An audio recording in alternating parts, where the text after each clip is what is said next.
अस्सलाम वालेकुम mentors and mentees YouTube channel पर खुश आमदीद।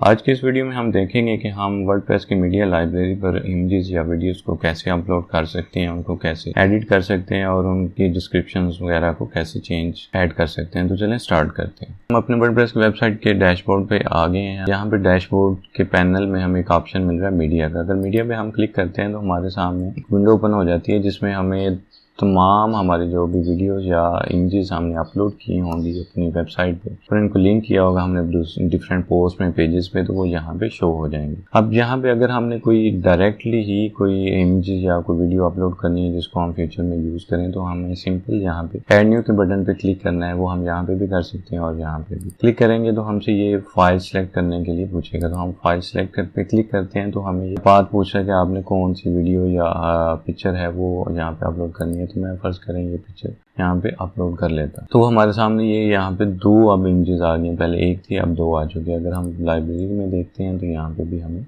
दो इमेजेस शो हो गए। अब फर्दर हम इसकी जो एडिटिंग है पिक्चर की वो हम इस यहाँ पे भी कर सकते हैं। अगर यहाँ पे हम ऑप्शन देखें तो हमें एडिट इमेज का ऑप्शन मिल रहा है। तो इससे हम इसको फ्लिप वर्टिकल, फ्लिप हॉरिजॉन्टल, इसको क्रॉप और ये इमेज के लिहाज से हमें यहाँ पे ऑप्शन मिल जाएंगे जो भी हम डिफरेंट फंक्शन इस पर परफॉर्म कर सकते हैं।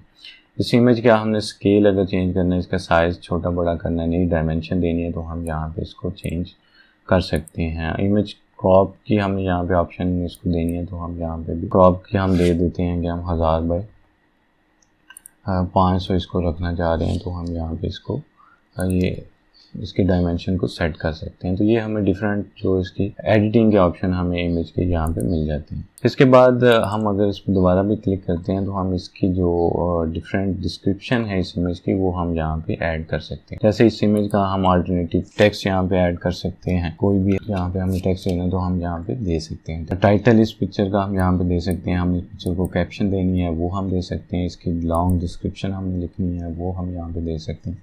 और ये इसलिए ज़रूरी होती है जब हमारी वेबसाइट पे पोस्ट या पेज हमारा ओपन होता है तो उसकी जो इमेजेस होती है वो भी अगर शो ना हो इंटरनेट के स्लो होने की वजह से या व्हाट्सएप कोई भी रीज़न होने की वजह से, तो जो इसकी डिस्क्रिप्शन है वो ही शो हो जाती है वेबसाइट पे। और सेकेंडली ऑप्शन ये कि वो भी सर्च इंजन हैं या कोई भी हैं उनको इमेज को देख के वो असेस नहीं कर सकते ये किस चीज़ की इमेज है। तो जब हमने अल्टरनेटिव टेक्स्ट, उसकी डिस्क्रिप्शन, टाइटल उसका हमने दिया होगा तो उससे ये पता चल जाएगा कि ये इमेज हमारे किस मकसद के लिए, किस चीज़ के रिलेटेड है। तो वो जब भी कोई सर्च करेगा सर्च इंजन पे किसी भी नाम से, डेमो इमेज के नाम से या जो भी हमारे इमेज का हमने नाम रखा होगा, उसकी डिस्क्रिप्शन दी होगी, उसका टाइटल रखा होगा, तो वो सर्च इंजन उस इमेज को सर्च करके हमारे सामने ले आएगा। तो ये जो हमारे मीडिया लाइब्रेरी में इमेजेस या हमारे वीडियोस होती हैं तो हमको यहाँ पे इस तरह ऐड कर सकते हैं। और उसके बाद अगर हमें कोई इमेज यहाँ पे मीडिया लाइब्रेरी में नहीं चाहिए तो हम इसको डिलीट भी कर सकते हैं। यहाँ पे हम देखें तो हमें ऑप्शन मिल जाता है परमानेंटली डिलीट करने का। हम इसको यहाँ से डिलीट कर सकते हैं। और अगर हमने कोई ज़्यादा सारी हमारे पास इमेजेस हैं, अगर फर्ज करें हमारे पास 4-5 इमेजेस हैं तो हम चाहते हैं कि इन सारी इमेजेस को हम इकट्ठा ही डिलीट करें, कि इन सभी इमेजेस को बल्क सेलेक्ट में जाके इन सभी को सिलेक्ट कर सकते हैं और फिर इनको परमानेंटली डिलीट कर सकते हैं। यहाँ पे हमें ये वार्निंग देगा, हम इसको ओके करते हैं और ये हमारी सारी इमेजेस डिलीट हो जाएंगी। इस तरह हम बल्क में इमेजेस को, वीडियोस को अपलोड भी कर सकते हैं और डिलीट भी कर सकते हैं। तो आज की वीडियो में हमने देखा कि हम अपनी मीडिया लाइब्रेरी में वीडियोस, इमेजेस को कैसे हैंडल कर सकते हैं। अगर आपको आज की वीडियो अच्छी लगी है तो चैनल को सब्सक्राइब कर दें और वीडियो को लाइक और शेयर कर दें। Thank you.